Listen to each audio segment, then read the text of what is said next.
Senior citizens, edad 60 years old, dapat nang makatanggap ng buwanang pensyon mula sa gobyerno. Yan ating pag-uusapan sa episode na ito. Hello mga ka-vlogs! Welcome sa aking YouTube channel at welcome po sa ating official Facebook page. Saan ka man nanonood, kumusta? Well, eto no, dahil marami po ang mga nagsasabi na hindi pantay-pantay ang trato ng gobyerno para sa pagbibigay ng benepisyo sa mga nakakatanda, particular po ang buwanang pensyon, dahil pinipili tsaka hindi naman lahat sinasama sa social pension. Pati yung ating mga cash gift na hinahawakan ng DSWD ay hindi din po nagsisimula sa edad na 60 years old.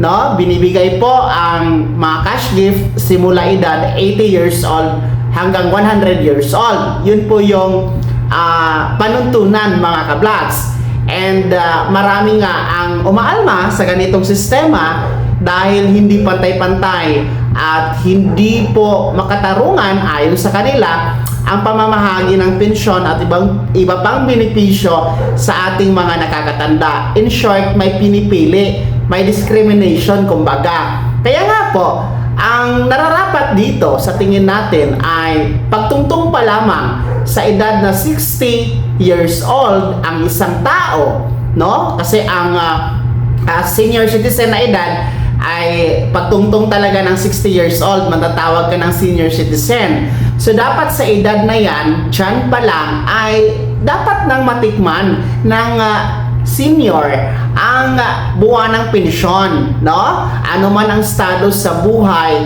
ano man ang status sa pananalapi, ano man ang source of income, mayaman, mahirap, may pensyon o wala, no?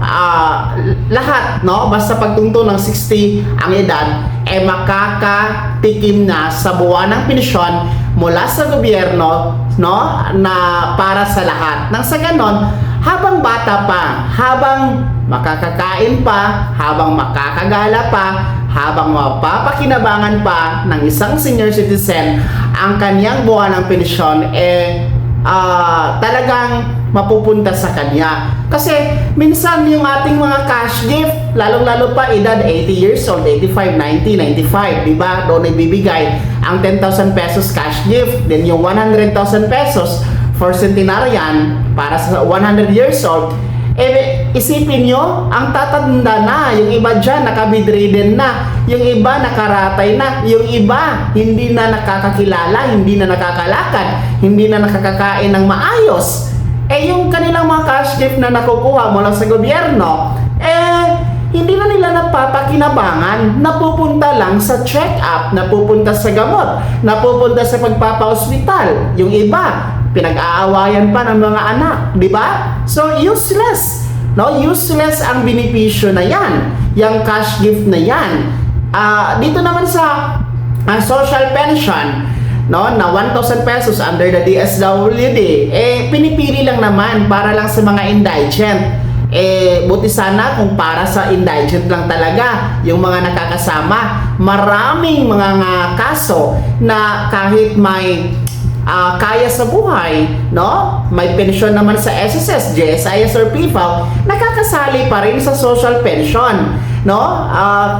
Gaya katulad ng purpose, di ba? Ang purpose para sa mga mahihirap.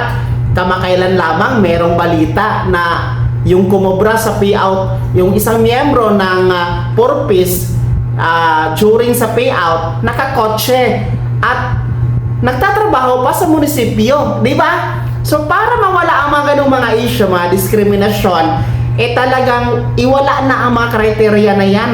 Simulan na lang, basta pagtungtong sa 60 years old, dyan pa lang, ibibigay na ang lahat ng benepisyo katulad ng pensyon at cash gift para sa mga nakakatanda. Nang sa ganon, lahat makikinabang, lahat walang lumuluha, walang magtatampo, walang masasaktan dahil as long as you are 60 years old and you are a Filipino senior citizens, makikinabang ka sa pensyon at cash gift bigay ng gobyerno sa ilalim ng DSWD at NCSC. Kaya kayo mga ka-vlogs, mga senior citizens, sang-ayon din po ba kayo na simula pa lang sa edad na 60 years old, bigyan na ng pensyon at cash gift, ibahagi niyo po sa comment section na nasa baba. Maraming salamat sa pagtutok. God bless.